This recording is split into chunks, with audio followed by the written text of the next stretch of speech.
தனிப்பெரும்பான்மை இல்லையெனில் என்ன நடக்கும்? இதோ தெளிவான உங்களுக்கான விளக்கம்.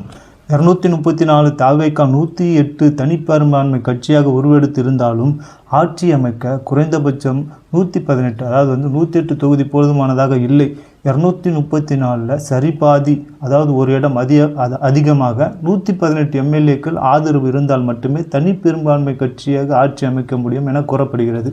தேர்தல் முடிவுகள் அதிகாரப்பூர்வ தகவலை தேர்தல் ஆணையம் குடியரசுத் தலைவருக்கு அனுப்பி வைக்கும் என எதிர்பார்க்கப்படுகிறது. பிறகு குடியரசுத் தலைவர் அந்த தகவலை ஆளுநர் மாளிகைக்கு அனுப்பி வைப்பார். 108 தொகுதி ஜெயித்த தாவேகா தலைவர் ஆளுநரை நேரில் சந்தித்து ஆட்சி அமைக்க உரிமை கோரலாம் என கூறப்படுகிறது. தனிப்பெரும்பான்மை கட்சி ஆட்சி அமைக்க தாவேகாவை ஆளுநர் ஆட்சி அமைக்க அழைக்க வேண்டும். அதே சமயம் 118 தொகுதிகள் அறுதி பெரும்பான்மை இல்லாத காரணத்தால் ஆட்சி அமைக்க பிறகு குறைந்தபட்ச கால அவகாசம் வழங்கி சட்டப்பேரவையில் பெரும்பான்மை நிரூபிக்க வேண்டும் என்பது அவசியம். அதன் பிறகு முதலமைச்சராக பதவியேற்க ஆளுநர் உத்தரவிடுவார்.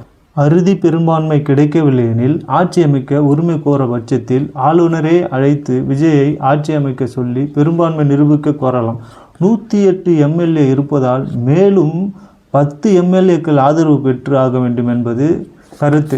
சுயேட்சை எம்எல்ஏ இல்லை என்பதால் திமுக அதிமுக கூட்டணியில் காங்கிரஸ், பாமக, தேதிமுக, விசிக போன்ற கட்சிகளிடம் தாவேகா ஆதரவு கோரலாம். அல்லது அந்தந்த கட்சிகள் தாமாக முன்வந்து தாவேகாவுக்கு ஆதரவு தெரிவிக்கலாம்.